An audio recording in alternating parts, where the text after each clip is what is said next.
You will never feel 100% certain when you're starting something new, but waiting won't make the fear go away. Action will. The best time to plant a tree was 10 years ago. The second best time to plant a tree is today. I know that loop, overthinking everything, waiting for confidence to kick in. It never does. Reading this book, Beginners by Tom Vanderbilt, reminded me that growth isn't about being good. It's about the willingness to start, the willingness to begin something new. In this episode, I'm going to share with you my framework, the first framework, which is inspired by this book, Beginners by Tom Vanderbilt, and how you can start scared and actually start moving towards the thing that you want to do and start something new. So jumping into the first framework, FIRST, first. We're going to start with the F. The F stands for find your pool. Don't start with something that makes sense at the time. Start with something that quietly excites you and pulls you in, no matter how silly or small it might be. Ask yourself this question. What is one thing that I have been curious about and have been wanting to try, even if it's silly or if it's a random thing? Google that thing, go on YouTube, look it up on YouTube, watch one video of that thing, and then write down why that thing interests you. I'll give you an example from when I started to learn a new language in 2020. And at the time, I didn't even know that I was using this first method, and I had not created this method yet.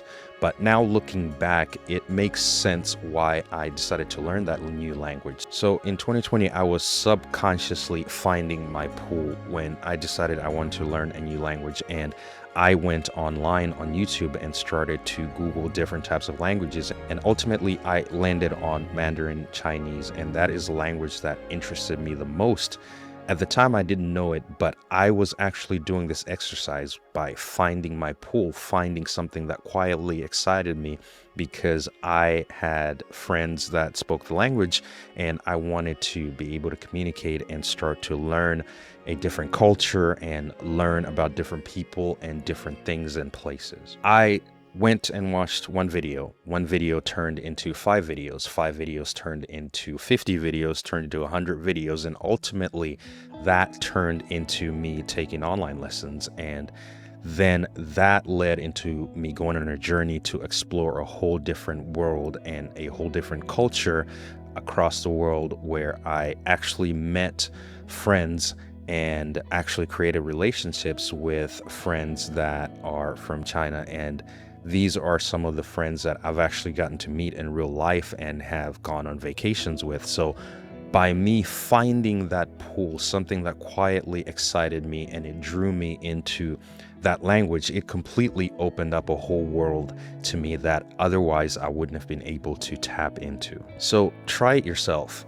Watch that video and then write down 1 or 2 things why that thing interests you and why it's pulling for you to actually do it. Which brings us into the second part of the framework, and that is the I. The I means identify your why. Your why you want to do this thing isn't for your resume, it's for your life. This is going to be the North Star, the thing that's going to guide you and that you're going to follow, and that's going to push you and motivate you to actually do that thing. A great question to ask yourself after you've identified and found your pull, and now you want to identify your why, is what part of me comes alive when I picture myself doing this thing? Journal that for 2 to 5 minutes. You don't need to do this for a long time or write paragraphs. Just 2 to 5 minutes is fine. Write down why this thing matters to you right now,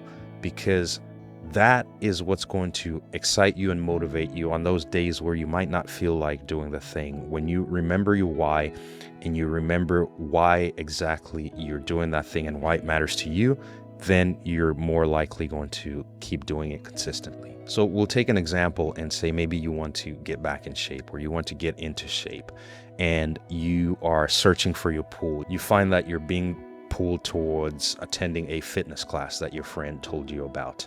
And now you move on to the second part of the framework, and now you're trying to figure out, why exactly am I being pulled to this?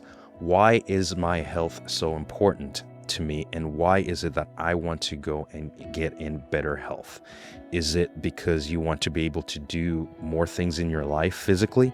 Is it because you want to improve your health so you could live longer and function longer at a higher level? Is it because you want to do it for your family, right? That is something that you need to investigate and think about that why specifically, because once you start to get clear about that, then going to that fitness class or going to the gym or going to do exercise or walking outside becomes a lot easier when you have a reason that you want to do it. You can use this in almost any example, whether that's starting a side hustle, starting a business, you're looking to start a new hobby, starting a new project, you want to travel, you want to go on vacation, anything that you want to go to, this framework will work for anything new that you want to do or things that you haven't done in a long time. It's going to give you a guidance on how you can actually start to take action. Going into the next part of the framework, that is the R. The R stands for redefine success. Ask yourself this question: what does success look like for me when I do this thing? Let go of the notion that you need to be great, you need to be amazing, or you need to be a professional at this thing. That is not what we're talking about right now.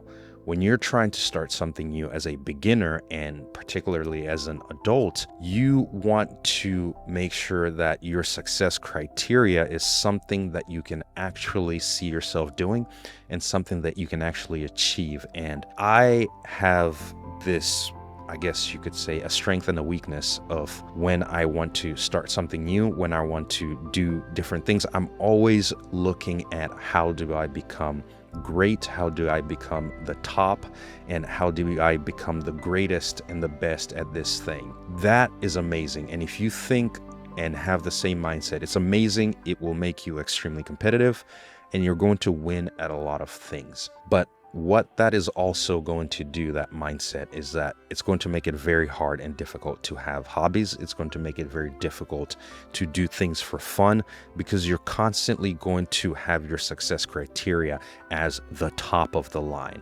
So redefining that mindset and now saying that is not the criteria right now. My main objective is to start the thing and be consistent at the thing and improve at the thing and get better. And you can always be great and be the best. That can always come.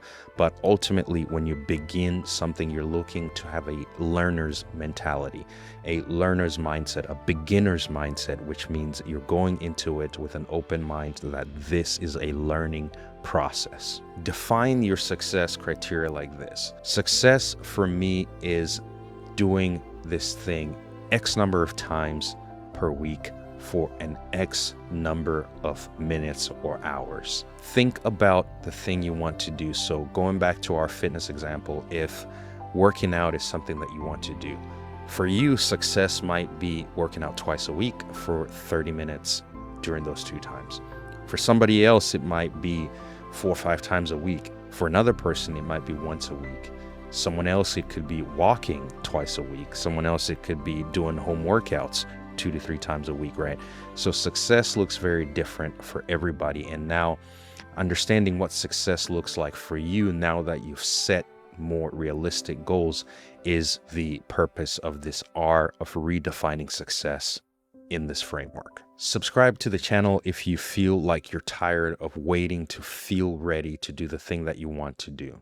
This channel is here to help you begin before you feel like you can and to help you build the confidence to do it. The next part of the framework is the S, and the S stands for start small, really small. One thing that holds us back from starting something new, from being a beginner at something, especially when you're an adult, is that everything feels like you're too late or you're starting too late, and that it just feels like it's this big thing that you have to tackle now. But what you need to do is get rid of that mentality, because if you think that about everything, you're going to start very few things in life. Shrink it down.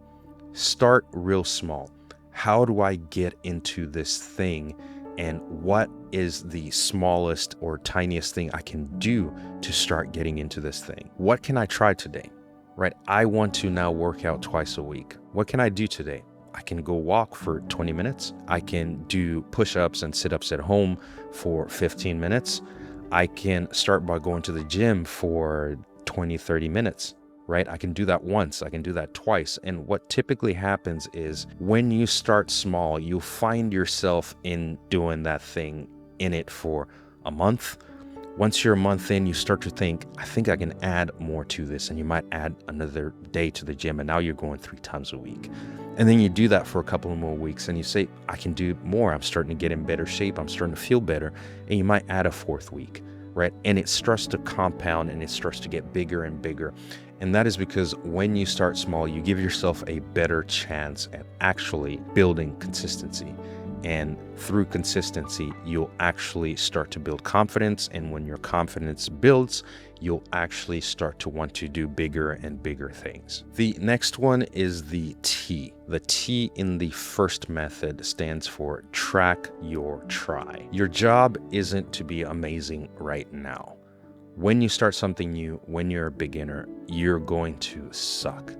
It's going to be difficult and it's going to be very frustrating. Almost anything that you do, unless you're super, super talented and you're just good at everything, which, surprise, very few people actually are. When you start something new, it's going to feel very, very heavy. So it's important that you track this as trying, right? So you don't need to be amazing at it, but you just need to keep trying. If you do the thing today, it feels heavy, it feels hard, that's okay.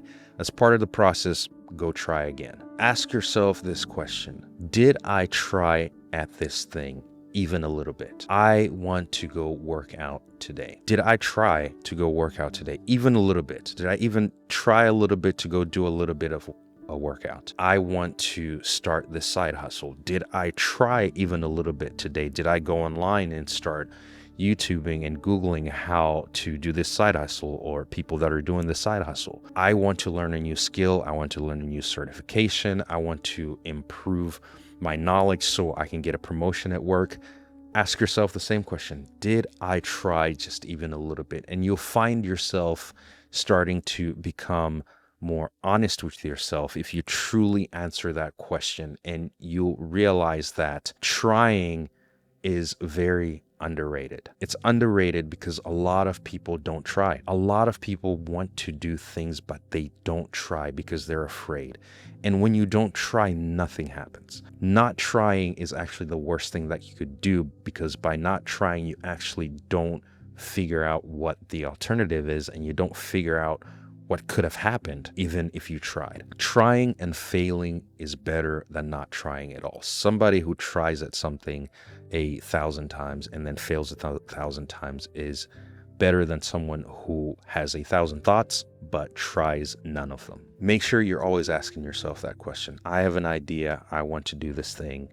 Did I even try to do it even a little bit? And if you haven't tried, then today's the day that you should decide to try it. No matter how big or small your actions are going to be today, it's important that you try even a little bit. So that is the START method. And there's a very important thing that you need to understand once you start using the START method. And the first one is that starting will not erase fear, but it's going to build self-trust. Fear is something that's always going to be there. That's something that I've learned throughout my life, is that you can't get rid of fear. You can't defeat fear, because with growth, there has to be fear. With the good, there has to be the bad, right? With the sunshine, there has to be the rain. So it always goes hand in hand. When you try something in order to grow, you're always going to be afraid to do it. But what happens is the more you start to do those little things, you start to build that confidence. And the more you actually start to do these things, you become less and less prone to giving into that fear. Also, be careful about the feeling of waiting to feel ready. That's also fear in disguise. There's no such thing as being ready. I have learned this the hard way. There is no being ready, because anything worthwhile, you're always going to feel like you're not prepared. You don't have enough information. You don't have the right level of skill yet. But that is all in your head, and you need to realize that you should start anyways, even when you're not ready, because the act of starting and the act of going into the thing and starting to figure it out and starting to face that fear early on and overcoming that is what's going to get you ready. So you will not be ready until you actually start the thing. So understand that when you're using this start method, you're still going to feel afraid. You're still going to feel like you're not ready, but you still need to do it anyways. And the other one is perfection. There is no such thing as perfect. There is no perfect time. If you wait for perfection, if you wait for something to be perfect, you're never going to do anything in your life. And that is something that kills dreams. That is something that even if you use this start method, if you're trying to be perfect with it, if you're trying to wait until you feel perfect to start that new thing, it's just not going to happen. It's not going to happen. So if you feel 70% there, 80% there, do it anyways, because that 30 to 20% is going to come after you have accomplished the thing. That's where that clarity comes. Let's not chase perfection, but rather let's chase action. Using the start method, you're not building skill, you're building belief in yourself, because once you build that belief in yourself, you can almost become unstoppable, really. If you believe in yourself, you can start a lot of things that you are afraid to start now and that you don't have the confidence to start now. So remember, the start method helps you build that self-belief that you need. And start scared, but stay strong and keep going. If you feel afraid, if you feel like you don't know what to do, and you're in a territory where everything is new, remember that everybody feels that way. That is 100% normal. And the people that accomplish things, the people that start new things and get to experience the goodness that comes out of those things, they do it even when they feel scared. If something is important enough to you, you will do it even if the odds are not in your favor. That is a quote by Elon Musk, and that's one of my favorite quotes, because if you understand your pull, if you know and identify your why, that is going to propel you to keep going forward, even if the odds are not in your favor. So start today. Starting something is one thing, but believing in yourself to keep going is another thing altogether. This next episode right here breaks down what confidence really is and the toxic habits that potentially could destroy your confidence. So if you want to avoid those things, check this episode right here where I talk about how you can do just that.